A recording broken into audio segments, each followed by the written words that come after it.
Hoje nós vamos desvendar um mistério que talvez você já tenha se perguntado. Por que é que nós utilizamos aquele bom e velho aço comum, aquele aço carbono, para reforçar o concreto nas nossas construções? Ao invés de materiais mais avançados, por exemplo, o aço inoxidável ou até mesmo o galvanizado. A partir de agora, menos improviso e mais ciência.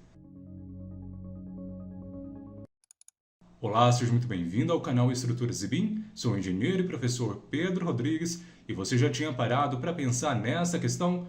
O porquê que nós utilizamos determinados tipos de aço na construção civil? Será que é questão de custo, aderência ou até mesmo dilatação térmica desses materiais? Neste vídeo eu espero que responda às suas principais dúvidas em relação a esse tema. Bora lá para o conteúdo! Quando nós pensamos em reforçar o concreto, a escolha do aço é crucial, especialmente para evitar a questão de ferrugem. Embora o aço galvanizado e o aço inoxidável eles ofereçam essa proteção, eles agem de maneiras bem diferentes. Não se esqueça disso. Vamos iniciar pelo aço galvanizado. O primeiro ponto que você deve lembrar é que esse tipo de barra comum ele acaba tendo uma cobertura, ali uma camada de zinco. De forma análoga para você entender essa função do zinco, entre aspas, ele poderia servir como um sacrifício ali para a nossa barra de aço galvanizada. Ele se desgasta primeiro para proteger o aço por baixo e quando o zinco entra em contato com o concreto fresco, que esse concreto ele é muito alcalino, ou seja, ele tem um pH muito alto, uma reação inicial acontece. E essa reação pode até gerar algumas bolhas e corroer um pouco daquela camada de zinco. E o que se não for controlado pode até atrapalhar o aço de grudar no concreto no começo. No entanto, em pouco tempo, o cimento ele acaba criando uma camada protetora estável de zincatos de cálcio sobre o zinco. E essa camada protege o zinco da alcalinidade do nosso concreto, fazendo com que ele resista à corrosão mais que o aço comum. Você consegue perceber essas principais distinções que nós temos aqui? Por isso, a grande atenção com o aço galvanizado é garantir que ele se fixe bem no concreto desde o início. Já o aço inoxidável, ele protege de outra forma. Então presta atenção, sua resistência à corrosão vem de dentro de um elemento que faz parte da sua composição. Geralmente, eles colocam esse teor de cromo nessa mistura de pelo menos 10,5%.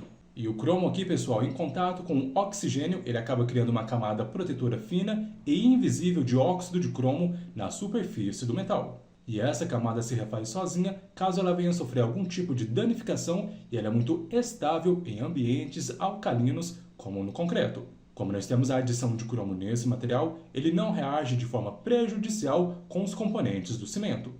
O principal problema do aço inoxidável no concreto é a corrosão por Paiter. Calma que eu vou te explicar isso. Isso acaba acontecendo, pessoal, quando nós temos pontos específicos, quando nós temos cloretos. O que seriam esses cloretos? Um exemplo bem prático para você observar isso quando nós temos sais da água do mar ou até mesmo a questão do degelo. E acaba rompendo essa camada protetora. Uma vez que nós temos esse rompimento dessa camada protetora, acaba formando pequenos furos que acabam surgindo e pode até mesmo aprofundar a nossa barra, o que acaba comprometendo a sua resistência com o tempo, já que nós vamos ter um desgaste ali naquela área superficial da nossa barra de aço inoxidável. Uma vez que você compreende os principais conceitos do aço galvanizado, do aço inoxidável, nós vamos compreender o porquê que essas barras não são tão utilizadas, por exemplo, na armação de uma viga, na utilização em uma laje ou até mesmo em fundações.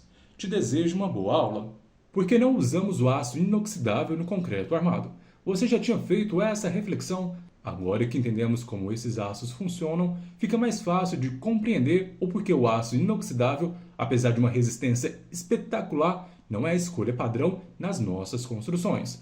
As razões são uma mistura de custo e praticidade.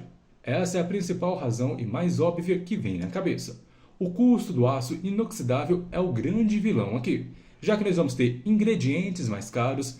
Você lembra que o cromo, o níquel, que dão ao aço inoxidável a sua super resistência à corrosão? Pois é, esses ingredientes são mais caros do que o aço comum. Isso faz o preço final do material disparar. Já um outro ponto é a questão de fabricação mais complexa. Produzir e trabalhar com aço inoxidável exige máquinas e também técnicas mais específicas. Já um outro detalhe é o impacto no orçamento de obra, já que nós vamos ter um custo elevado devido à questão desses materiais que fazem a incorporação, a composição química desse tipo de aço Em qualquer construção, o aço vai dentro do concreto e ele acaba representando uma fatia muito grande dos gastos dos materiais. Você não concorda com isso? Nós vamos ter um custo elevado no processo de produção desse material e isso vai acabar afetando a questão do orçamento de obra. Então agora você já sabe o porquê que nós não utilizamos o aço inoxidável nas nossas peças de concreto armado, devido a esses fatores de custo. Já um outro detalhe que eu quero chamar a sua atenção é a questão de aderência ao concreto. Para uma estrutura de concreto armado funcionar, o aço ele precisa estar bem grudado no concreto, já que nós vamos ter essa ponte de aderência entre o aço convencional que nós utilizamos nas obras, e isso garante aquele conceito de concreto armado, já que nós temos que ter a presença do concreto e também do aço para funcionar como se fosse um casamento. E é essa união que permite que os dois materiais trabalhem juntos para suportar as cargas. Dentro do cálculo estrutural, dependendo do tipo de peça de concreto que você faz o dimensionamento, você precisa fazer a verificação dessa aderência do tipo de barra que você vai utilizar. Será que você vai utilizar um CA50, um CA60? Lembrando que aqui no canal nós temos um vídeo específico onde eu te mostro as principais diferenças entre a barra CA50, CA60, aonde depois você pode tirar dúvida. Você já fez aquela experiência de pegar diferentes tipos de barra e acabar observando que nós temos algumas barras com a superfície mais lisa? As barras de aço inoxidável, especialmente algumas, pode ter uma superfície mais lisa que o aço comum. As barras de aço comum, ao contrário, elas são feitas com umas nervuras, que é um tipo de textura que ajuda a agarrar melhor o concreto. Você já viu que nós temos aquelas famosas moças nas barras de aço? Que seriam essas ranhuras que ajudam a fazer a ponte de aderência entre o concreto fresco e o nosso aço. Se você tem uma barra de aço e às vezes ela não tem aquela aderência adequada para o projeto, você também pode fazer tratamentos especiais se for necessário. E uma outra característica que acaba influenciando na aderência é o risco de deslizamento. Se o aço não grudar direito, ele pode acabar deslizando dentro do concreto quando a estrutura foi exigida. Já esse próximo tópico, 90% dos projetistas ou quem trabalha com esse tipo de aço acaba esquecendo, que é a questão da dilatação térmica. Você saberia me dizer o que seria essa dilatação térmica? É a variação de volume de um material em resposta a mudanças de temperatura. Para um desempenho estrutural otimizado, é vital que os materiais trabalhem juntos. Como o aço e o concreto têm coeficientes de dilatação similares, isso acaba ajudando. Só para você ter uma noção sobre a diferença de coeficientes, os aços inoxidáveis austeníticos, que são os tipos mais comuns para o uso estrutural, possuem coeficiente de dilatação térmica maior do que o aço carbono, e é mais notavelmente maior do que o do concreto. E nós não podemos esquecer sobre as tensões internas e fissuras. Essa diferença considerável no coeficiente de dilatação térmica pode gerar tensões internas significativas no concreto e na interface do concreto-aço, quando nós temos variação de temperatura. Embora as propriedades químicas do aço inoxidável sejam a sua maior vantagem contra a corrosão, elas também exigem considerações específicas quando o material é imerso no concreto. E você não pode esquecer sobre a camada passiva e a ameaça dos cloretos. Como já mencionados, a resistência à corrosão do aço inoxidável se baseia na formação de uma camada passiva de óxido de cromo. E não podemos esquecer do risco da corrosão galvânica.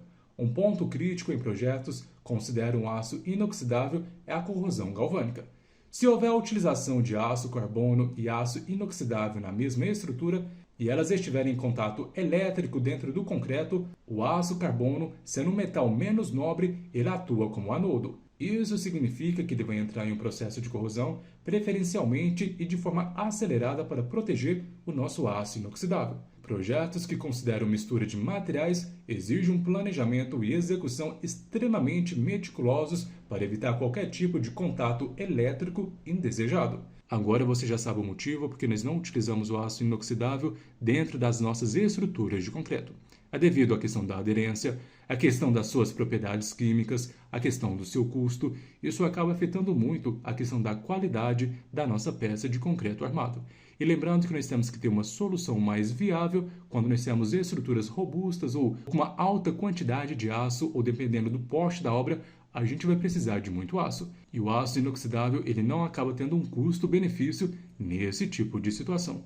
Eu espero que tenha ficado claro para você. Não se esqueça de inscrever-se no canal, visitar o nosso site estruturasebim.com. Te espero no próximo vídeo e um forte abraço!